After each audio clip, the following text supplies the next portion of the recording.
जय संविधान, जय भीम, महात्मा गांधी की जय, गोडसे मुर्दाबाद।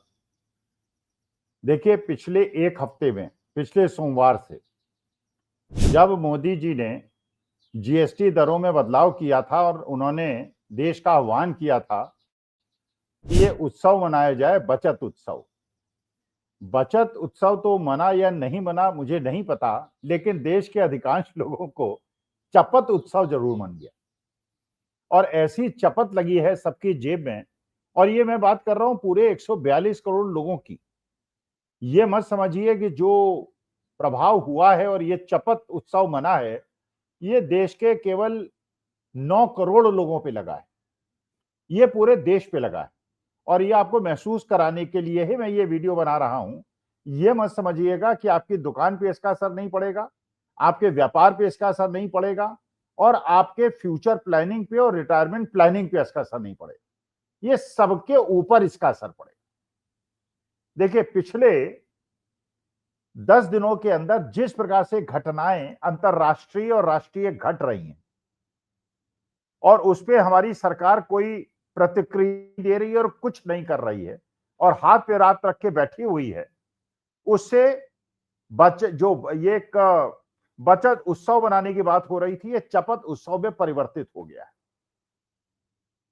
पहले आपने देखा कि डोनाल्ड ट्रंप ने टैरिफ लगाया 50% का पूरे विश्व में, सबसे ज्यादा भारतवर्ष पे।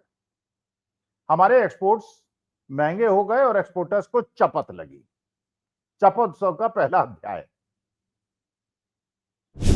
उसके बाद डोनाल्ड ट्रंप ने विशेष मित्रता निभाते हुए भारतवर्ष से और माननीय मोदी जी से, जिनके लिए भक्तों ने हवन कराया था और जिनको इस बार ट्रंप सरकार के नारे दिए गए थे और जिनको पक्का सनातनी बताया गया था, उन्होंने H1B वीजा की फीस $1 लाख कर दी, 88 लाख रुपए।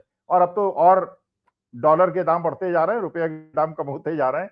जब तक मेरा ये डिबेट आप सुनेंगे, हो सकता है 90 लाख हो जाए और 100 रुपए का डॉलर हो जाएगा तो 100 लाख रुपए हो जाए। और उसकी प्रतिक्रिया क्या हुई कि आपने एक हफ्ते के अंदर देखा कि जो इंफॉर्मेशन टेक्नोलॉजी के आईटी के शेयर्स थे, वो करीब 4-5% गिरे और बुरी तरह से गिरे। और ये नहीं हुआ कि लार्ज कैप केवल गिरे, मिड कैप भी गिरे, स्मॉल कैप भी गिरे। जबकि ये माना जा रहा था कि भाई अमेरिका से जो कॉन्ट्रैक्ट्स हैं वो लार्ज कैप्स के हैं, मिड कैप्स के उतने ज्यादा नहीं है, लेकिन सब गिरे, यूनिवर्सली गिरे।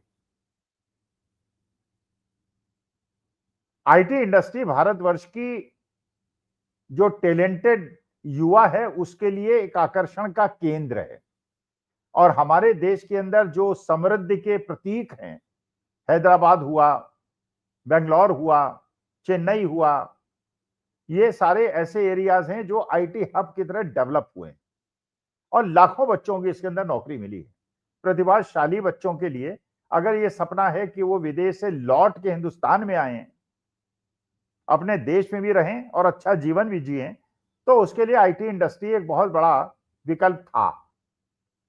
और आपको पता है कि जो ये H1B वीजा की फीस बढ़ाई गई, इसमें पूरे विश्व के अंदर जिन लोगों पे इफेक्ट पड़ा, उसमें से 100 में से 71 लोग भारतवर्ष के थे और 14-15 लोग चाइना के थे। और आईटी इंडस्ट्री में लाखों लोगों को नौकरी मिलती है। लोग इंफॉर्मेशन टेक्नोलॉजी की इंजीनियरिंग भी करते हैं, ग्रेजुएशन पोस्ट ग्रेजुएशन भी करते हैं और लाखों की संख्या में होते हैं। हजारों इंस्टीट्यूट्स हैं जो इंफॉर्मेशन टेक्नोलॉजी के बारे में शिक्षा देते हैं। अब जिन लोगों को नई नौकरी मिलनी थी उनकी बात तो आप छोड़ ही दीजिए, जो लोगों को नौकरी मिली हुई है उनकी नौकरी पे भी तलवार लटक गई और उनका जॉब लॉस होने की संभावना बढ़ गई। एक वर्ग ये, जब ये टैरिफ लगा और उसके बाद ये वीजा की फीस बढ़ी। अब डोनाल्ड ट्रंप साहब ने अपनी मित्रता को आगे बढ़ाते हुए एक अनाउंसमेंट और कर दिया। एक तो करेला और एक नीम चढ़ा। उन्होंने ये अनाउंस कर दिया कि जो फार्मास्यूटिकल इंडस्ट्री है, और आप जानते हैं कि फार्मास्यूटिकल इंडस्ट्री में भारतवर्ष का एक बहुत महत्वपूर्ण स्थान है। हालांकि रॉ मटेरियल उसका हम चाइना से मंगाते हैं, 80-90% मंगाते हैं, लेकिन फार्मास्यूटिकल इंडस्ट्री महाराष्ट्र, गुजरात के अंदर बहुत ज्यादा है और इसका एक्सपोर्ट होता है। और अमेरिका के अंदर हमारा ज्यादातर एक्सपोर्ट जो होता है ज्वेलरी का होता है और फार्मास्यूटिकल का होता है। और फार्मास्यूटिकल इंडस्ट्री आप जानते हैं कि हिंदुस्तान के अंदर बड़ी बड़ी कंपनियां हैं जो फार्मास्यूटिकल हब, और ये हम लोग क्लेम किया करते थे कि जो कोविड के अंदर वैक्सीन थी वो भारतवर्ष के अंदर ज्यादातर बनाई जा रही थी क्योंकि हमारे पास इंफ्रास्ट्रक्चर है उसका। लेकिन डोनाल्ड ट्रंप ने अनाउंसमेंट कर दिया कि 50% टैरिफ तो लगेगा और फार्मास्यूटिकल इंडस्ट्री पे 100% लगेगा।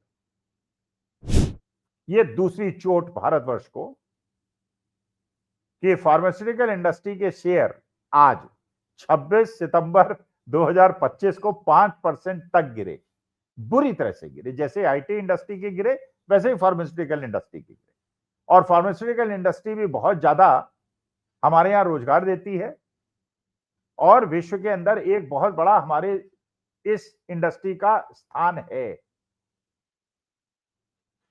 तो इसका माने अमेरिका का एक्सपोर्ट आईटी में और फार्मास्यूटिकल में बैडली हिट हुआ। 5% आईटी गिरा और 5% फार्मास्यूटिकल गिरा। टोटल मार्केट करीब 2.5-3% गिरा। टोटल मार्केट का 2.5-3% गिरने का मतलब करीब 4-5 लाख करोड़ का पूरे हिंदुस्तान के इन्वेस्टर्स को नुकसान हुआ।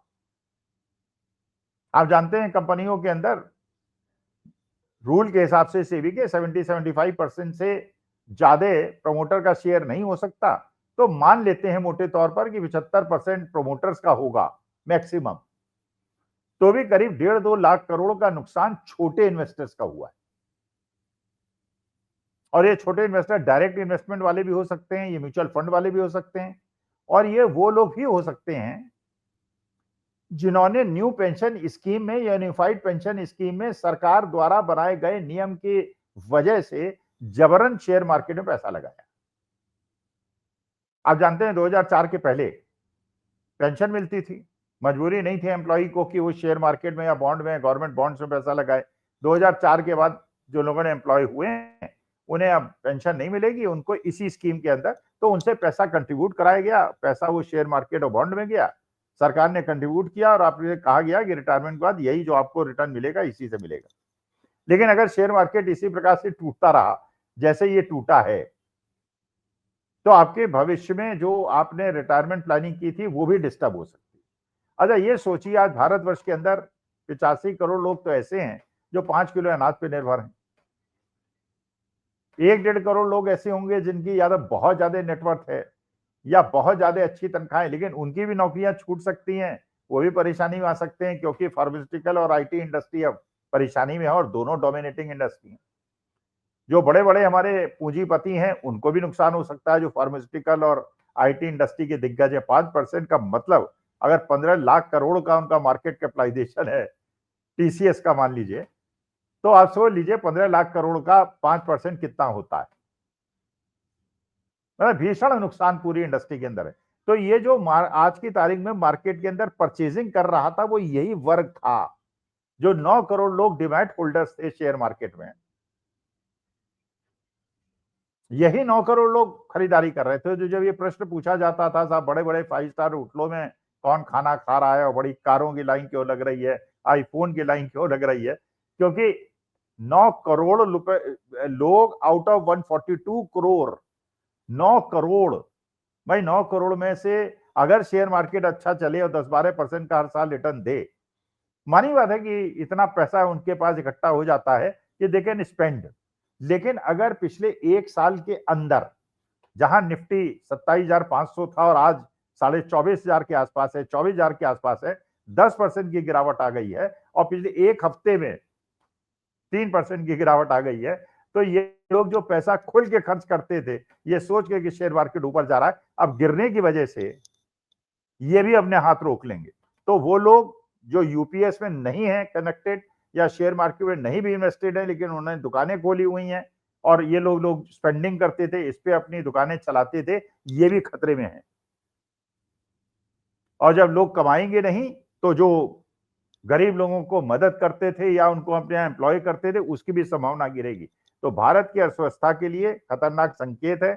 माननीय मोदी जी से मेरा निवेदन है, डोनाल्ड ट्रंप से, जो भी आपकी खुंदक हो, जो भी आपके झगड़े हों उसको निपटाइए और भारत की अर्थव्यवस्था को नुकसान होने से बचाइए।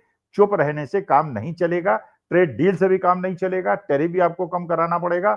और इस प्रकार से अगर डोनाल्ड ट्रंप आपसे बदला लेता रहा तो महाराज आप कृपा करके स्थान खाली कीजिए, दूसरा ऐसा आदमी आए जो डोनाल्ड ट्रंप से बात कर सके और हमारे देश की आर्थिक समस्याओं का समाधान कर सके। नमस्कार, धन्यवाद और प्रणाम।